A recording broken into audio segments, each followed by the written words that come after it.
大家好，我係 KGI 海基嘅 Tommy。咁喺美國聯儲局啦，就啱啱公布咗佢3月份嘅議息結果，咁都冇令到市場失望嘅，咁都係維持利率不變啦。不過咧，3月份嘅點陣圖咧就反映咗啦，各官員咧對於未來經濟嘅走勢咧都頗為鷹派。咁今日呢條片咧就想同大家咧分析一下嘅。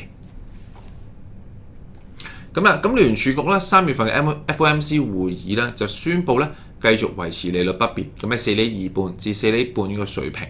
咁雖然係符合市場預期嘅，咁但係咧當中嘅點陣圖咧就顯示咗咧唔同嘅官員咧係比較鷹派咗啲。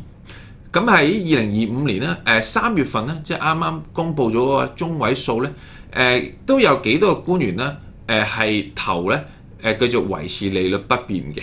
咁儘管3月份同埋12月份咧，佢哋兩個嗰個中位數咧嗰個數量係維持一樣，咁但係咧當時咧係有幾多個官員咧係認為咧係要減更多嘅息嘅，咁但係今年咧去到3月份咧就已經冇見到呢個狀況，咁你要反映咗啦，其實就係官員啦對於通脹嘅預期咧係比較之負面悲觀少少嘅。點會咁講咧？就因為咧，除咗利率點陣圖之外咧，其實經濟增長失業率同埋核心 PCE 咧都有一個佢哋都有個預期喺度嘅。咁啊，先講咗經濟增長率先。咁2025年咧，其實咧佢哋下收咗咧經濟增長嘅預期嘅。咁由 2.1% 啦，之前即係12月嗰陣時估 2.1%， 下收到咧去到 1.7%。咁而失業率咧，亦都由 4.3% 上收到咧去到 4.4% 嘅。咁而核心 PCE 咧就係直頭由 2.5% 咧係上升到 2.8%， 咁啊升幅咧都幾驚人。咁其實咧都反映咗啦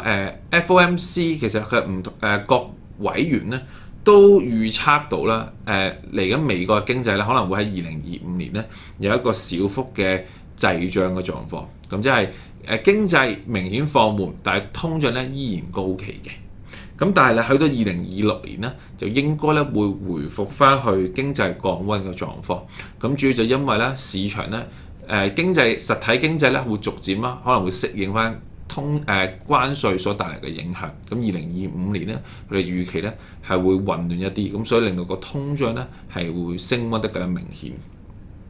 咁咧，我哋認為咧，而家係要減2碼息嘅機會咧，其實都已經唔係好高。咁可能咧，今年咧，可能未必會減到2碼息。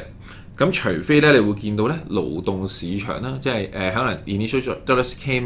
嗰啲數字咧，會比預期咧係更加之疲弱更加多人去申請失業救濟金咧。咁或者咧，會令到